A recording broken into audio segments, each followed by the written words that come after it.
The thing about the fence, there is a lot of it. The fence is almost 100% cast iron.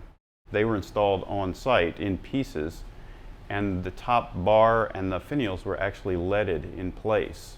It was so tight and in such good condition that we determined the best way would be to leave it in place and pull the sections out all in one piece so that we're not disturbing, something that was still in good shape.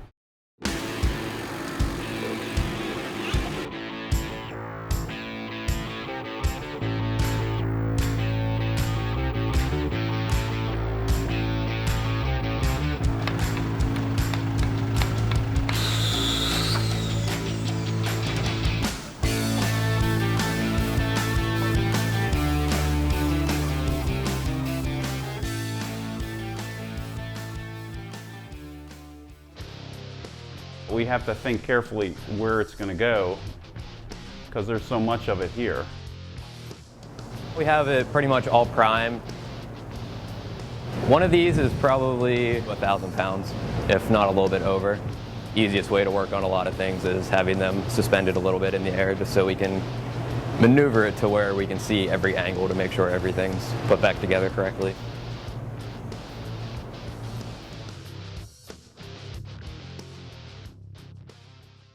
There are 28 sections, am I right?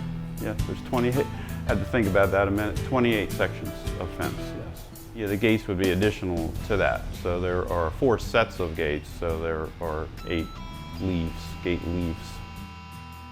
The fence, having been assembled 200 years ago, thereabouts, has had untold layers of paint on it and rust and lots of dirt. Nobody until now really understood how it was put together.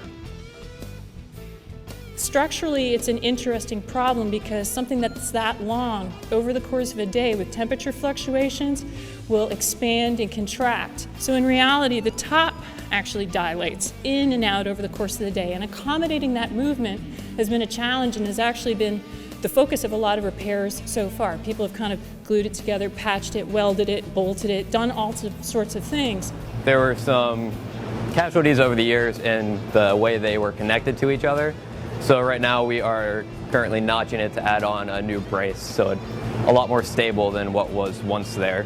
If you think about the weight of one of those iron gates, the hinges are massive and the posts that support the hinges are even more massive, and the posts come in pairs.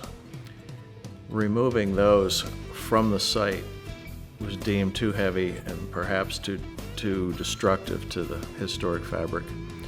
So while we could remove infill panels, gate panels, window gratings, we decided to leave the gate posts in place, sandblast them on site, and paint them on site, do the repairs on site, just because of their sheer weight.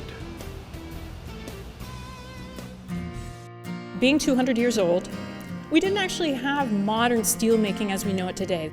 To make something beautiful and ornamental, of course it would be a casting. A lot of the issues that castings have over the years is that most of them were made a little bit impure. There were little crevices and things in the whole pattern making process. A lot of this stuff is really just a result of that kind of 200 years worth of weather on it. This one was our kind of big problem child with the gate. It had a huge stress fracture going through the middle bar. And the way we fix that is by notching out a little piece of the bar and then basically bolting both sides together so it pieces it together and should last for a pretty long time. Some of the sections actually need little if any work, but then some of them need a lot of work. Those sections will take days, whereas some of the sections will just take a matter of hours. So just very little on some and a lot on others. We're kind of taking each one as it comes.